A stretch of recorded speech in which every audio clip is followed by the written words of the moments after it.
Today's guest is Julie Simmons. I'm really excited about our guest today. I was lucky enough to interview both Tracy Defoe in episode 53 and Gemma Jones in episode 54, and they talk passionately about Kata Girl Geeks, which, if you haven't checked it out yet, is an awesome community of women who are growing and learning together. Both Tracy and Gemma both suggested that I reach out and talk to our guest today, Julie, and I'm glad I did. Aside from recently being voted Volunteer of the Year for 2021 for Kata Girl Geeks, Julie currently works with her husband Scott as part of the Scott Wade Simmons and Associates LLC, providing leadership coaching and training in strategy development and deployment, leadership development, the Improvement Kata, and Coaching Kata. Julie's passion is helping others develop their skills, capabilities, and confidence to solve complex challenges in their organizations using scientific thinking. Julie has had the honor to be a frequent speaker and presenter at KataCon. Folks in the Portland, Oregon, and Vancouver, Washington area are familiar with Julie's 15 years of leadership at the Northwest High Performance Enterprise Consortium.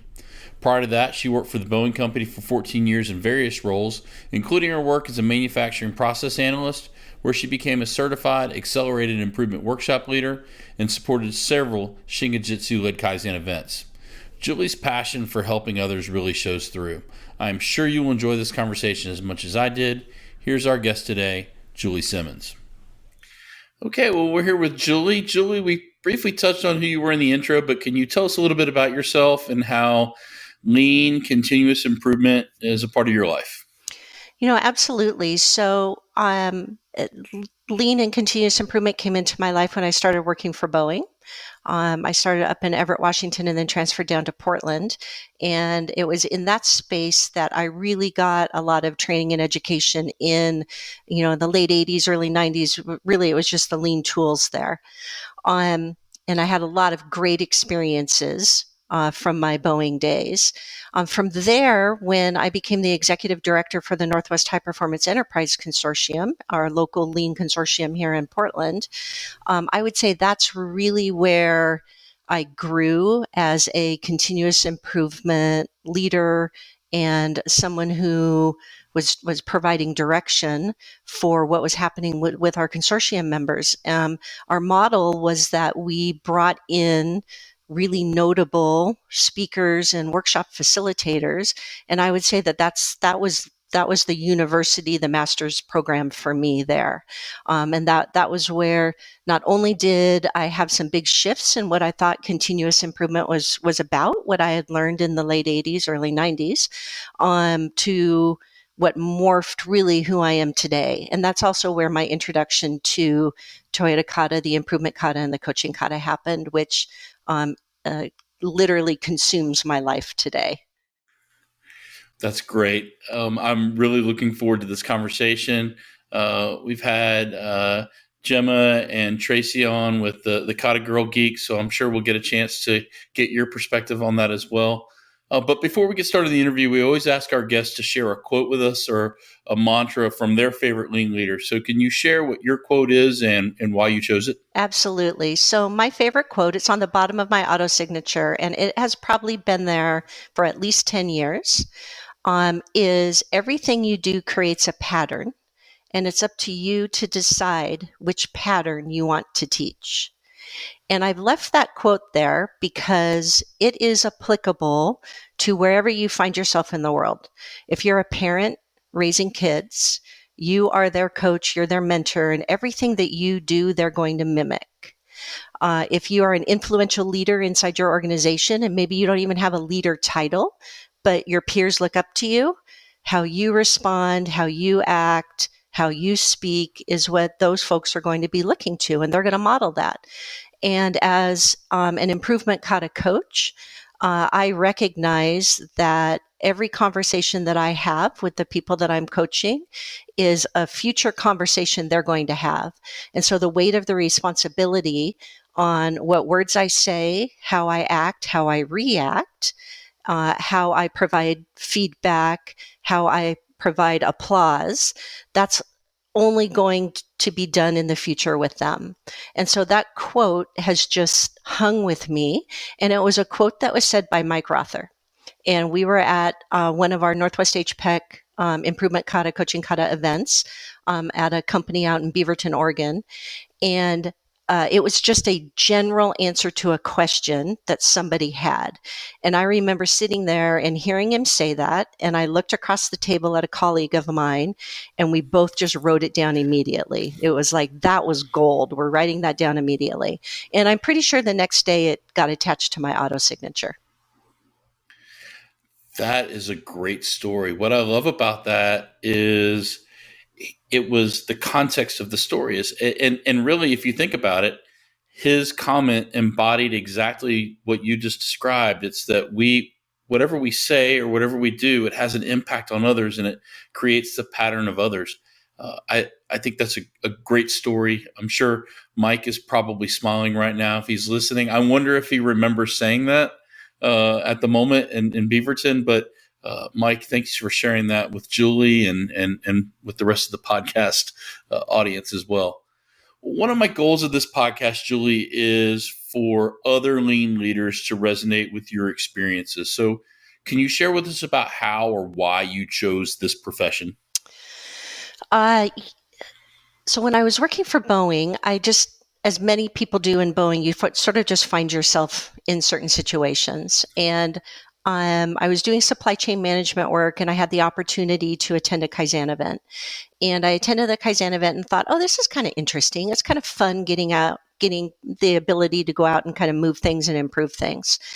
So I sort of stuck with it. And I became an accelerated workshop leader and got a lot of time with Shingijutsu consultants that were coming in, and it really just piqued my interest. Later, I found out that my dad, who is a civil engineer, initially thought about studying industrial engineering. And I'm a very process-oriented thinker, kind of like my dad is. And it was only through conversation, many years later, after I made the decision to sort of follow the CI route, that I realized that it might be hereditary. And so, I think in a way, I was a little bit of a chip off the old block. But from Boeing, when I went to Northwest HPEC, one of the big shifts for me that I had really early on was really realizing from people like Mike Hoseas and Mike Rother and Pascal Dennis and some of the other really great thought leaders that we brought in, was this notion that continuous improvement is not about the tools, it's really all about the people.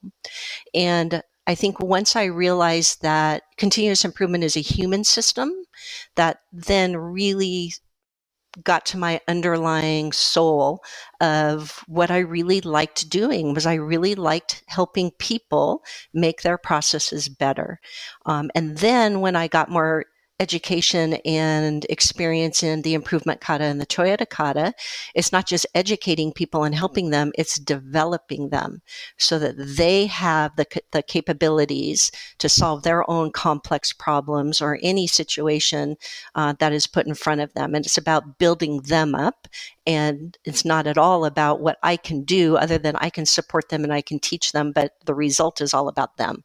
And so that just brings me tremendous joy. I am at a period in my life where I derive more joy from seeing others succeed based on what I've shown them from my experiences. The Improvement Kata absolutely resonates with that because it's about giving people the competency to develop mastery of their process. And they're able to show that mastery off through just repetition and understanding what the pattern is and going through the steps. But they're able to demonstrate not only mastery to their peers and see their peers develop mastery, but their leaders then have a greater sense of confidence because they're thinking, these people understand what's going on here and they have a firm grasp on the situation. So that the people connection thing resonates for me as well. I'm glad you shared that story. Yeah, one of the happiest things for me is when I hear from one of my learners or past learners that, hey, I'm working on a kata at home. We're trying to clean the kitchen faster or fold the laundry faster. Or we're trying to share duties across the home. And they're bringing the kata thinking, the scientific mindset, and the approach of following the Improvement Kata home. And I think that is where you know that you've really shifted somebody's mindset. Yeah. You need to get some practice under your belt with a few reps before you go home and look at your wife and say, husbands, don't say, hey, what's the target condition here? She'll probably say, you should know at this point, but you need a few reps before you take it home. But I think when we personalize it, that's really when we know we're doing the right work, because it becomes how we think, Yeah, not necessarily about where we think. exactly. And that's what I love about it. Yeah, yeah, very true. Good advice too. Yes. Well, can you share with us a story about what you consider your biggest career setback with lean or continuous improvement? What were the pitfalls or mistakes that, now looking back on it, you recognize that you made, and what did you learn from them that you want to share with our listeners? Yeah, I love this question because it is really about reflection. And as you know, the continuous improvement world has learned so much in the last 20 years. And so I think for me, the thing that I hung on to for far too long was that continuous improvement was about the tools. It really took me a long time to, even though it was staring me in the face and being said, that it was really about people, and it was about helping people through change and transition. The tools are just the things that highlight the problems that the people are dealing with, but it's how you work with the people and help them through that change and transition process that really is at the heart of continuous improvement. So I wish that I wouldn't have been so stuck for so long. And I think one of the things that the Improvement Kata and the Coaching Kata has helped me with now is that I am so much more adaptive, and I'm so much more flexible and open to hearing other approaches and trying to get to a deeper level of understanding when new ideas or new thoughts are presented to me. That's very insightful. I love that answer. And I think that with continuous improvement, what we tend to find is, until we unlock that secret that you just shared about understanding that it's about the people, and understanding um, just your role in the whole dynamic, there's a lot of times where you have frustration, not only frustration on your part, but frustration on the part of the people that you're working with. Any experiences there? Does that resonate with you when I say that? Oh, yeah. I mean, for sure. If I think about my experiences at Boeing, um, one of I felt like I was always beating my head up against a wall. It's like, why are these people so resistant? Why won't they change? Well, we now know that change is a physical thing. Our brain actually stops us from trying to make too much change because it takes extra energy, and our brain wants to use that energy to keep us upright and breathing and walking and not running into walls and stuff. And so, I wish I had known that way back then. I really wish I had. Well, I hope someone's listening right now and they're able to say, Julie told me, and they don't have to go through the same learning cycle that we all had to go through Yeah. early on in our careers. Well, there has to be an aha moment with your career, with your journey. And I'm just curious, what was the aha moment for you where you said, this is what I'm supposed to be doing? It's all about the kata. Like I said at the very beginning, the kata is just in all places of my life right now. And it was at another workshop at a boot company. Mike Rother had come out, and we were running a 3-day workshop. And it was the first time that we had moved from just doing the improvement kata to actually bringing in coaches and using coaching with teams. And so, the pre-work prior to that was Mike saying, okay, Julie, I think you guys should move into the coach role. I think we should experiment with that and see what we learn. And we were all like completely freaked out by it. It's like, I don't know how to coach. I don't know what you're talking about, but we did it. We knew that we had to do it.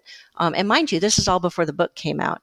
And so it was during that workshop where we were using the pattern of the improvement kata and then coming back in and running a coaching session that the penny had already dropped for me before, but the power of what we were doing and the impact, not only was it going to have on the company that we were at, but even then I saw my colleagues, who we were all switching out roles. I was watching them grow right in front of my eyes. And so if not the penny, the safe dropped for me right then, that this is the difference right here. the combination of the two, the Improvement Kata supported by the Coaching Kata, is what will make a difference in our world. So I think a lot of people that may not be familiar with the Improvement Kata and the Coaching Kata, with those roles, can you kind of expand on that for the listener that's never heard of this? Like, talk about those individual roles and the importance of how you have to have all of those in place for it to work. Absolutely. So the Improvement Kata is a 4-step process. Starts by understanding the direction or the challenge. That's often linked to company business objectives, but it's closer in. It's not a vision or a mission. It's this operationalized thing that needs to be in place to help the business succeed within 6 months to 3 years. And then you move into grasping the current condition. And then you move to setting a next target condition, and think of that as a milestone or an interim goal. And then you experiment your way forward to reach that target condition, and you end up reaching successive target conditions on the way to the challenge. And so the person who's executing the Improvement Kata, we call the learner. And their job, quite frankly, is to learn the Improvement Kata, to learn how to think scientifically, to learn how to do the skill of grasping the current condition and documenting it, how to set a target condition, a way of working that you want in place in 2 weeks that's forever moving you forward. And then the coach follows the Coaching Kata, which is a series of questions. It can be seen as a script to check the learner's mindset and to hear what they're learning. The coach's role is to teach the pattern of the Improvement Kata to the learner. It's not to achieve the result. Coaches in the Coaching Kata know that if they stand in the Improvement Kata and do their job of teaching their learner, you will achieve the result. I have experience over experience over experience with that, and I can say that with 100% confidence. So I never have to worry about achieving the result, because if I do my job, which is to teach and to develop the skills and capabilities of that learner that I'm working with, we'll hit the result. And then everybody wins. So you have a learner, you have a coach. Do you have a second coach? Yes. So we coaches, we need to continue growing as well. We need to continue building our skills and our capabilities. And so there is a more seasoned Kata person, usually, who is watching over me as the coach and is watching how I interact with the learner, how I teach the learner, how I redirect them, how I celebrate them. And the second coach's responsibility is to continue to build my skills and capabilities. Have a coach, be a coach, but first, be a learner, be a learner, be a learner with a coach. And then the second coach comes in and just supports the duo. Now, what I love about this is that when I was talking to Tracy Defoe on a previous episode of the podcast with the Kata Girl, talking Kata Girl Geeks, and she talked about this powerful group of women who are working through the Improvement Kata and the Coaching Kata, and she stressed the importance, which you kind of hit on here as well, which was you have to be a learner first. Like, you can't come in and just be a coach because you've coached somewhere before. Can you expand on her reasoning for that? I mean, she gave it in there, but I'm always curious to hear your perspective as well. Yeah, absolutely. And Tracy Defoe is just one of the most highly rated thought leaders. She has such a strong background in education and in teaching people that I always love the way that she is able to articulate some of these thoughts that we all have. I like to equate it to music or sports. And so let's start with a music example. So you want to learn to play the piano, and you sit down, and typically you learn to play Hot Cross Buns or Mary Had a Little Lamb. And you have an instructor, and your piano instructor is there showing you how to put your fingers on the keys, how to move your hands, how to sit on the bench, how to change the music while you're playing. They're showing you all of those minute skills to help you be a piano player. Now, it takes more than a couple of weeks to go from playing Mary Had a Little Lamb to actually playing a classical piece of music. And so if we look equate that to the improvement kata, the learner, moving into a coach role, the learner needs months of practice in just learning the improvement kata so that they can really embed and operationalize the really underlying thinking of what we're trying to do before they are ready to sit down in that teacher role. Because so much what we do as coaches when we're working with really young learners, brand new to the improvement kata, we spend the majority of our time teaching. And so in any other field, in music or in sports, you don't move at a trajectory from student to teacher very quickly at all.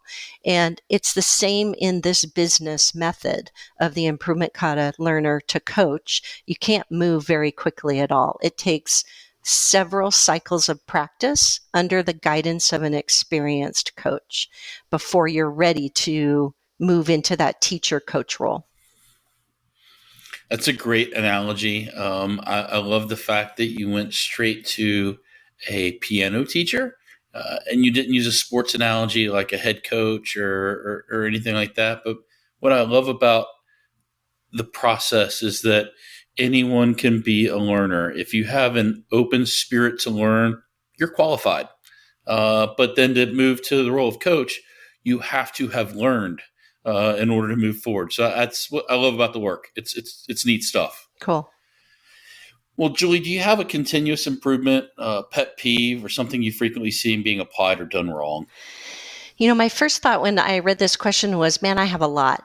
Which one am I going to pick? And then when I thought about it a little bit more, it's like, yeah, maybe I don't have a lot, but I think the one that I'm seeing right now, because kata has gone global, and people are picking up the improvement kata and the coaching kata, and good people who are coming to this work with previous knowledge and experiences. And I think my pet peeve is that there's a risk of shortening their learning cycle. You know, were they a learner? How long were they a learner? And if there's elements of the improvement kata that they don't quite understand, what we're seeing is that they're taking that and they're applying it to their previous knowledge, whether that's in a root cause analysis or Scrum or A3 thinking. We're seeing this overlay of, I'm going to use kata terminology here and I'm going to call it a kata. And it's not a kata. Your target condition, as you have it described there, is not a target condition. It's a target. It's got great scores, great metrics, but it's not the condition portion of it. And so the pet peeve for me is misuse of what the improvement kata and the coaching kata are and look like, and then how that is getting spread, how that's getting taught to other learners who are then going to have to be untaught at some point. I love that answer. I can relate to that. I think as humans, when we don't understand a situation or we can't grasp a situation or a skill, we tend to revert back. Our animal brains go back to, this is what I know, my instinct is. And you have to, if you get a bad habit, you have to unlearn a bad habit. So it actually increases the learning cycle for the learner. You're exactly and that can right. be frustrating as well. So I can see why that's frustrating. Yeah, absolutely. And the spread of it globally is fantastic, but what comes with that are some of these obstacles that are starting to pop up. Well, Julie, what do you consider the most important thing that you've learned in your career journey so far? I think it goes back to the people, and it goes back to change and transition is a physical thing, and that leads to how much empathy we need to have. It's easy to come in and think that you're prepared to work with people and to help them along, and you've got this thing kind of in the middle of your back saying, I need you to get this result. And I think the most important thing is to slow down and to meet people where they're at and to spend a little bit of time up front building relationships, getting to know them, really explaining the vision of what you're trying to achieve and moving them along in a way that's empathetic. that cares for them, that understands that, yes, what I'm asking you to do is really hard. I'm right here with you. We're elbow to elbow, even in a virtual world. Let's do it together, and then we'll reflect on it. And so it's a big piece for me is that empathy. That's great advice. I will tell you, even though right now in the virtual Zoom world, we're face to face, but I have you in my ear over here, so you are right beside me. We're collaborative here with this, so I'm grateful from that standpoint. Along the lines of what you just answered, someone just starting out with their journey with lean or continuous improvement, what piece of advice would you give to them? Maybe it's even a piece of advice that you wish someone had given you when you started. Find a coach, learn, learn, learn, practice, practice, practice. Great advice. Maybe there's something for someone that's a little bit further along in their career, journeyman professional, maybe something that someone told you that helped you recently. Unfortunately, it's the exact same. Tracy and I were just talking about this, that if I could, within the Kata Girl Geeks, go back into a learner role, I would cherish that opportunity to stand back in those learner role shoes again. Unfortunately, we have a real shortage of coaches and second coaches, and we're really striving to build the skills and capabilities of a whole bunch of 100 women globally. So I need to be in that coach role. But if I could go back and be a learner again, so that's with a coach, learn, to continue to practice, because that's the only way that my skills over time are going to continue to be built.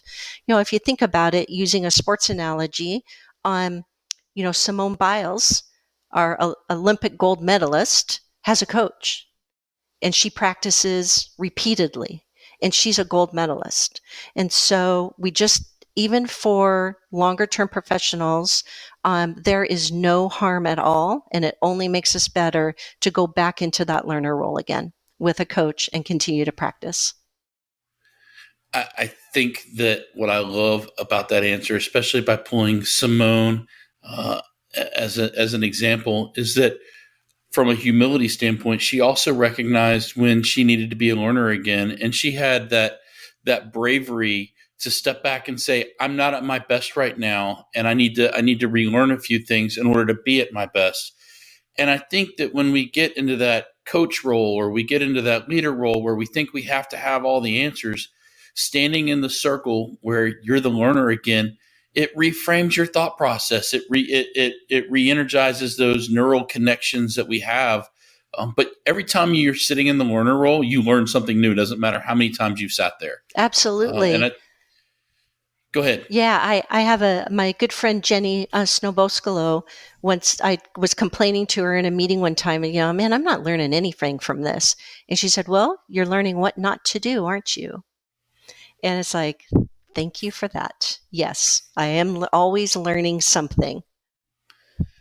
I shared that advice with an individual that is in my world earlier, and it was every time you're around a leader, you're learning. You're either learning about a behavior that you want to adopt and internalize and conform to your style, or you're learning when I am the leader, I will not do this to my people because I know how it felt. But we're always constantly learning when it comes to whether we're around good leaders, bad leaders, good coaches, bad coaches. It's part of the cycle.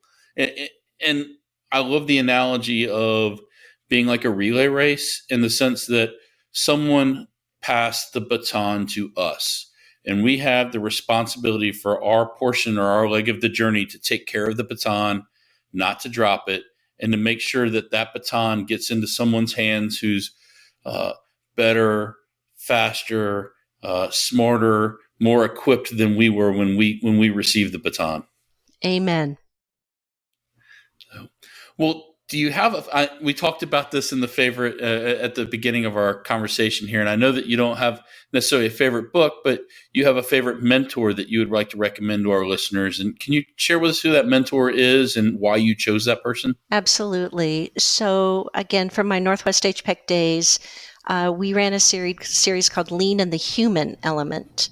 And we brought in an organizational psychologist that was from our area by the name of Dan Miller.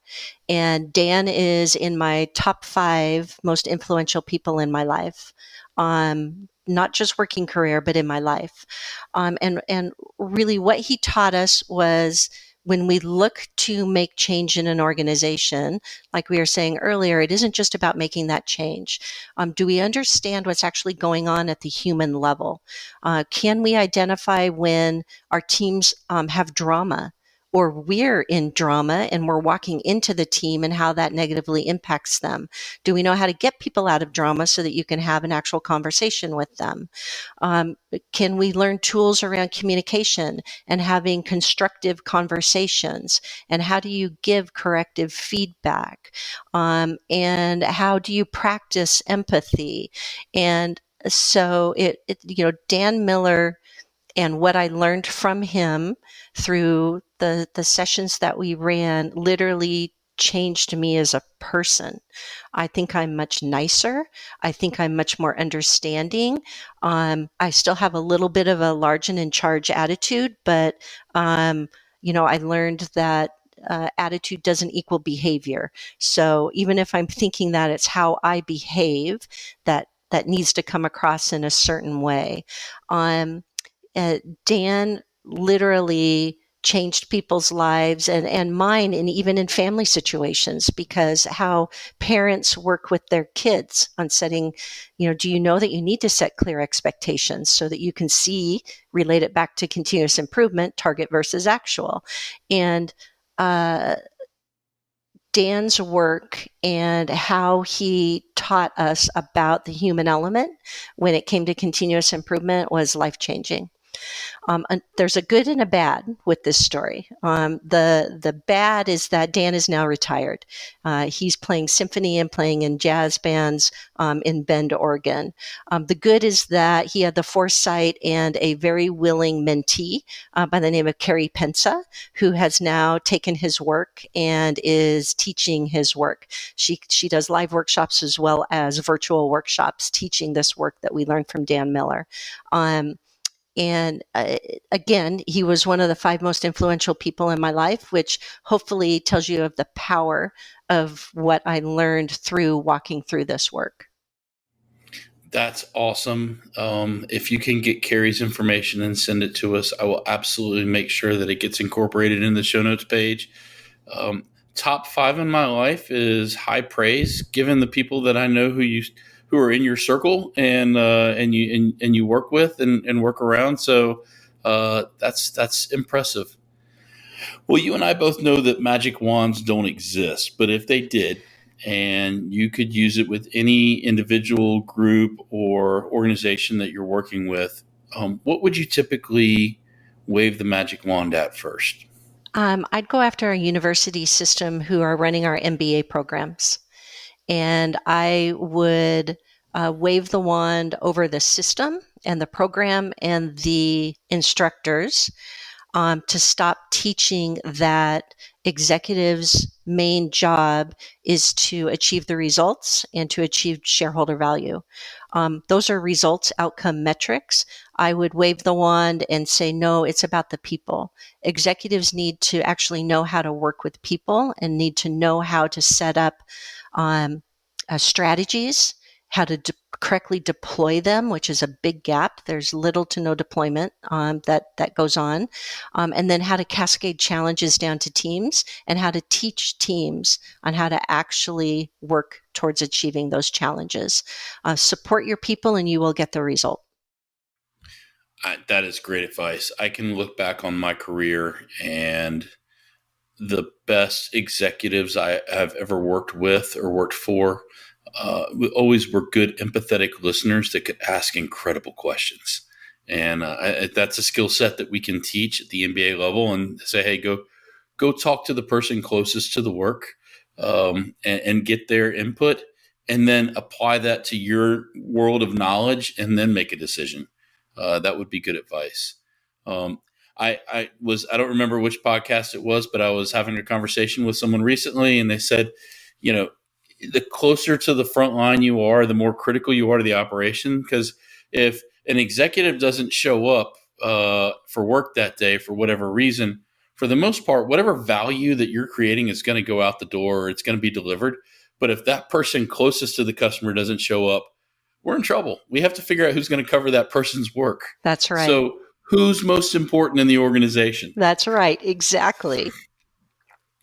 Well, Julie, how can people connect with you if they want to learn more about what you do, or if they have a question for you, or if they have a question about Kata Girl Geeks? Absolutely. So you can find me out on LinkedIn. Pretty easy to find there. We have a website. My husband and I have a company that's under his name, but the website is c2v.com, and I'll give it to you, Chris, so that you can type it in. You can find me there, or you can reach me at my email, which is julie@c2v.com.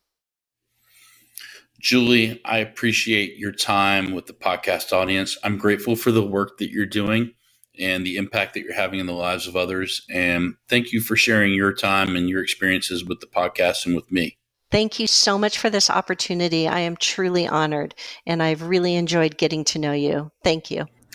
Well, thank you. And hopefully I can maybe get you and Tracy and Gemma together on a group podcast, maybe before KataCon 8. I think 8 is this year that's coming up. It is. Yep, number 8. All right. So, well, maybe we can have that in the works for our listeners here in the future. That would be a blast. I would be the lucky one. I'm excited about it. So thank you very much again, and I hope you have a wonderful day. Thank you. I want to thank Julie for being a guest on the podcast today. Be sure to go to the show notes page at leanleadershippodcast.com and check out the links on how to connect with Julie if you have a question about what we talked today. As always, I welcome your feedback on how to improve this podcast. If you like the podcast, make sure to subscribe and leave a rating on whatever podcast channel that you listen to us on. But thank you for listening, and until next time, seek progress over perfection.